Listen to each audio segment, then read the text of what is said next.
Assalamualaikum warahmatullahi wabarakatuh. Selamat pagi teman-teman semuanya. Semoga sehat selalu dan semoga selalu dalam lindungan Allah Subhanahu wa taala.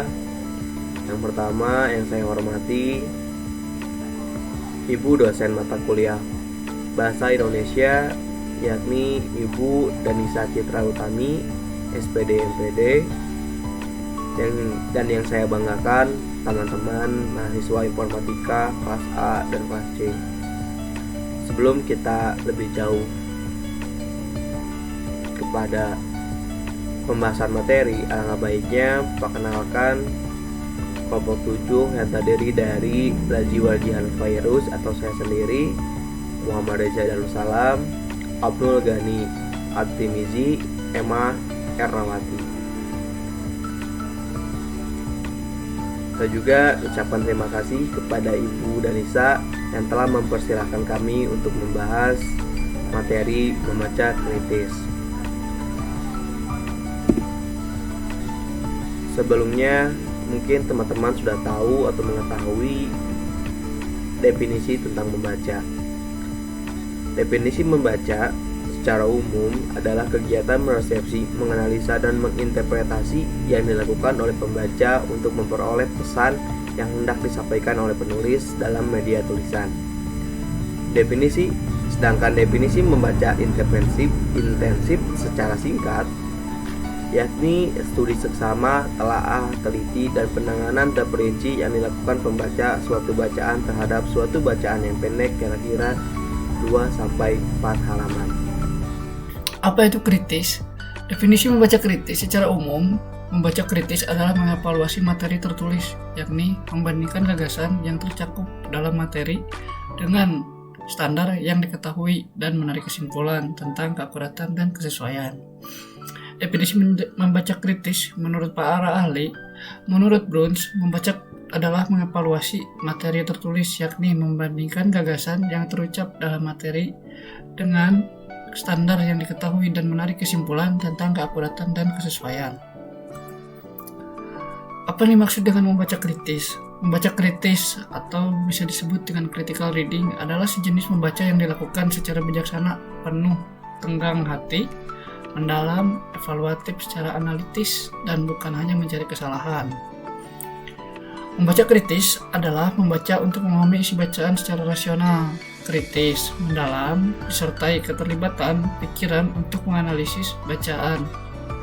Di sini, pembaca akan mencamkan lebih dalam materi yang dibacanya.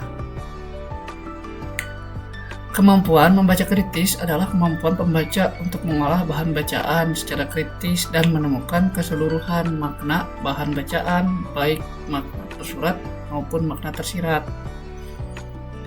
Membaca kritis adalah hati-hati, teliti, berpikir, dan membaca aktif.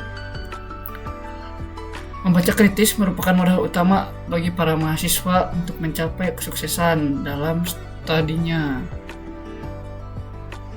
Kebanyakan mahasiswa telah mengalami praktek dalam membaca intensif, walaupun mungkin mereka tidak sadar dan mengetahuinya pada saat itu. Dicakup oleh Mortimer Adler dalam bukunya How to Read a Book. Apa tujuan membaca kritis? Tujuan membaca kritis adalah untuk membuat penilaian tentang bagaimana suatu teks bekerja. Ketika orang membaca secara kritis, mereka tidak hanya menyerap atau memahami, tetapi juga menafsirkan, menganalisis, dan mengevaluasi suatu teks. Dalam kata lain, tujuan membaca kritis adalah sebagai berikut. 1. Memahami tujuan penulis atau pengarang. Yang kedua, memanfaatkan kemampuan membaca pemahaman dengan kemampuan membaca kritis. Yang ketiga, memahami organisasi tulisan atau bacaan.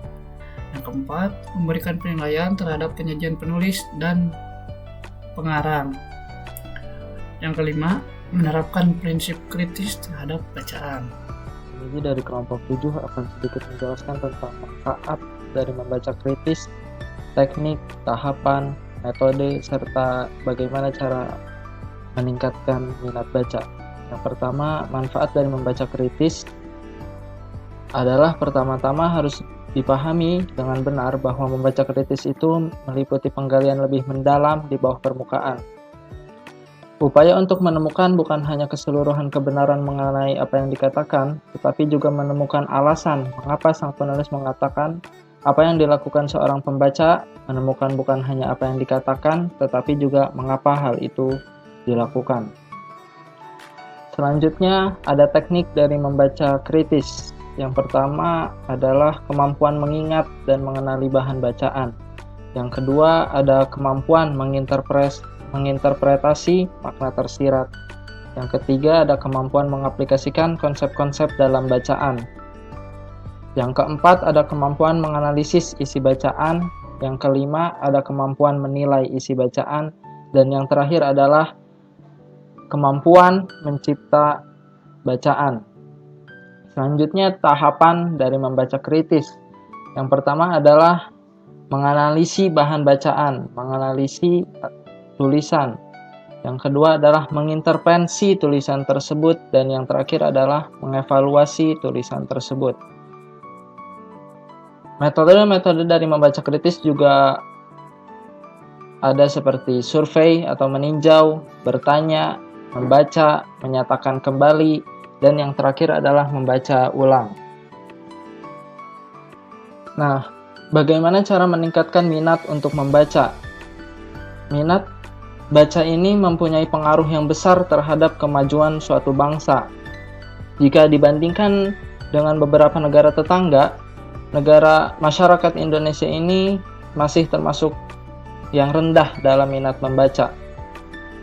Upaya meningkatkan minat baca ini, terutama minat baca anak, menjadi tanggung jawab bersama antara pustakawan, guru, orang tua, dan masyarakat. Pustakawan dan guru sesuai dengan beban tugas yang disandangnya mempunyai tanggung jawab langsung dalam meningkatkan minat baca. Dalam upaya meningkatkan minat baca, sebaiknya anak-anak diberi stimulan agar minat baca itu muncul dari diri sendiri. Upaya meningkatkan minat baca dengan memaksa siswa membaca buku sebanyak-banyaknya tidak akan efektif. Kemampuan membaca siswa dengan minat baca tinggi lebih baik daripada siswa yang mempunyai minat baca rendah, sehingga dapat disimpulkan bahwa semakin tinggi minat baca siswa, kemampuan membaca pun semakin tinggi. Sekian dari saya. Akan membahas tentang ciri-ciri seorang pembaca kritis. Pertanyaannya, mengapa dan bagaimana membaca kritis selalu menjadi pusat perhatian? Dalam membaca kritis ini, pembaca harus memiliki pikiran yang tajam terhadap apa yang akan mereka baca di dalam teks bacaan itu. Dan pembaca yang berpikiran tajam ini memiliki ciri-ciri. Yang pertama, mereka mempunyai tujuan yang jelas. Yang kedua, tertarik kepada apa yang mereka baca. Dan yang ketiga, membaca untuk menjawab pertanyaan sendiri. Membaca kritis juga mempunyai syarat. Yang pertama, pembaca harus mempunyai pengetahuan bidang ilmu yang disajikan dalam bahan yang sedang ia baca.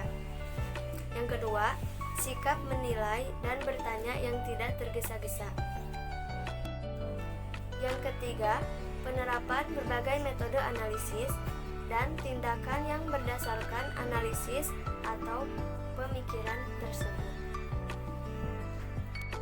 Selanjutnya, ada sedikit nasihat untuk kita sebagai mahasiswa. Sebagai mahasiswa yang dewasa, kita hendaklah mampu menentukan buku-buku, majalah-majalah, film-film, dan acara-acara televisi yang mana yang pantas serta bermanfaat kita baca, kita tonton, yang memenuhi minat baca kita. Sekian presentasi dari kelompok kami. Mohon maaf apabila masih banyak kesalahan, karena di sini kami masih belajar. Maka dari itu kami meminta saran dan kritik yang membangun kepada teman-teman yang menonton.